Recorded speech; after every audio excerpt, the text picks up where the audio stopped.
821 here, Big 550, KTRS, Southern Illinois. Rodney Davis is the congressman from the 13th District. And you got your start with, you were in Shimkus' office, right? Yep, I was. You've 16 gone on, years. broke out on your own. Now you've just won re-election, right? So you're settling into the role very, very nicely, right? You'd like to think, but it's like any job, McGraw. You got to be on your toes every day, and there's something new, especially when it comes to Washington, that you didn't expect to deal with. So let's talk about the Supreme Court. If the Supreme Court comes down and throws out part of the Affordable Care Act, thousands, millions of people could be thrown off of their health care virtually overnight. What happens then? Well, we've got to do something kind of like an off-ramp. I think most Americans agree Obamacare has been a disaster. The president promised that the average American family was going to save $2,500 a year in premiums alone. That just hasn't happened. And what we need to do is put in a better approach.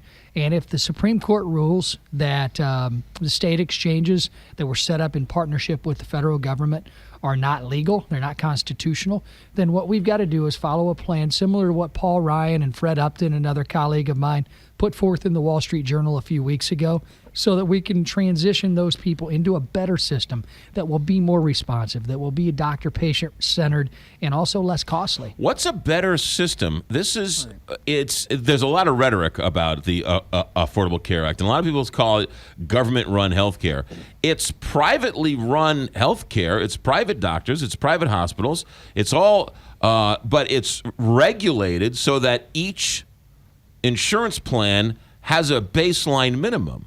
So the doctors aren't consulting with the federal government before they go in and then see each patient. Well, the plans themselves are different. And the key is, I don't think this system that's set up through the Affordable Care Act is set up to be successful, because you have your 3 tiers. And in each of those tiers, what we've seen over its implementation period is higher costs and less access to doctors, less access to care by many patients. I'm on the Affordable Care Act plan. I mean, by law, Congress has to be a part of the Affordable Care Act. I've paid more in premiums. I've paid more in deductibles. And also, in my case, in many cases with families, the out-of-pocket max has gone up exponentially. And that number means something to me because my wife's a 16-year colon cancer survivor. So these costs are going up. And I can afford it because I'm a member of Congress. But many families can't afford the $240 a month increase that I know my family's being hit with. If they can't afford it, how are they going to pay for it going forward? Because it's still going to cost somebody something to pay for that. And before, those uninsured people who could pay a little bit now aren't going to be insured, and that falls on the rest of us. Most of the individuals who are now moving onto the exchanges, right, many had plans that they were perfectly happy with. Remember, the president said, if you like your plan, you can keep it, and then implemented a plan. They implemented rules and policies that took those plans away. So when you look at the numbers that are reported by the administration of new signups, you got to take into consideration, especially in states like Illinois, almost 80% during the last time that I checked the statistics, and that was a few months ago, right, were people who had insurance before. So the key is, how do we make coverage better? We've got the ability in this country to cover pre-existing conditions. We've got the ability to make sure that we don't have lifetime caps. But we've got to put a system in place that's not going to have websites that cost over $1 billion and they still don't work.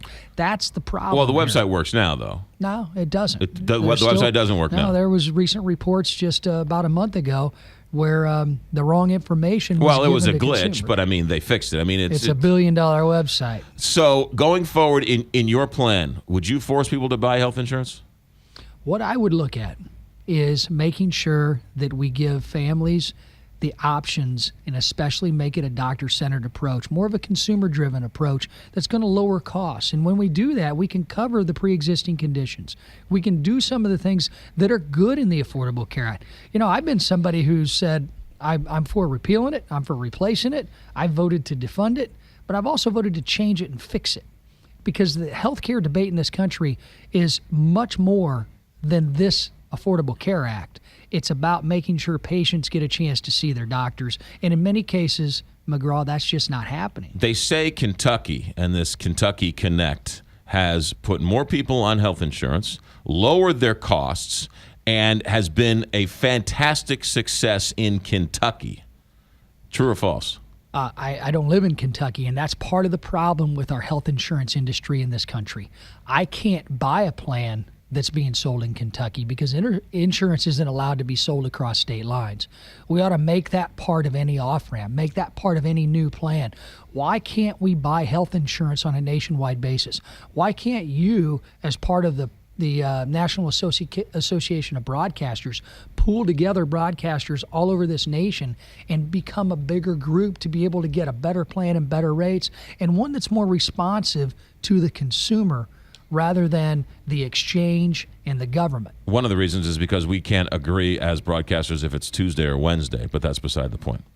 You know, let's move on. Must be a medical marijuana state, right? Benjamin Netanyahu was in town. Were you there at the speech? I was. It was a great speech, historical. Excuse me. Didn't mean to choke you up. No. What was it? It seemed like a lot of people would say, "Well, tell me about the speech. What was so magical about it?" You know, I wouldn't say magical, but it was historic. Benjamin Netanyahu is, the leader of our nation that's our greatest ally in the Middle East, Israel. We had an opportunity to have him come and explain to the American people and all members of Congress who showed up that day that there's much more to negotiating with a country like Iran, especially when this administration is not necessarily known for getting good deals when it comes to foreign policy, and that its impact has an immediate effect upon a country like Israel because of its proximity, but long term can have an adverse effect on countries like ours. Benjamin Netanyahu I saw a clip where he was testifying in front of Congress where he said that the best thing for Israel would be if Saddam Hussein went away. I think he got that wrong. Well, you look at the Middle East. Anybody who's been a prognosticator in the Middle East, I mean, even Jimmy the Greek probably wouldn't have been able to predict some of the things that have happened in the Middle East.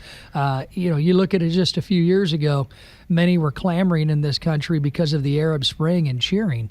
But what has that led us to? Look at Libya.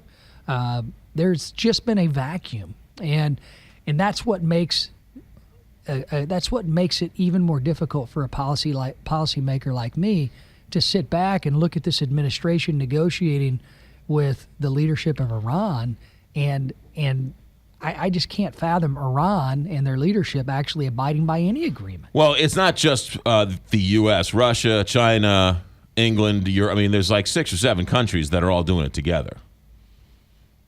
Yeah? How's that working in Ukraine? Well, no, I'm not saying it's perfect. I'm just saying it's not just President Obama. There's the whole world sort of negotiating with Iran. Well, those other countries have they have in many cases, especially like Russia, already have an established relationship with that regime where we don't. Right. No. Are you supporting anybody for president?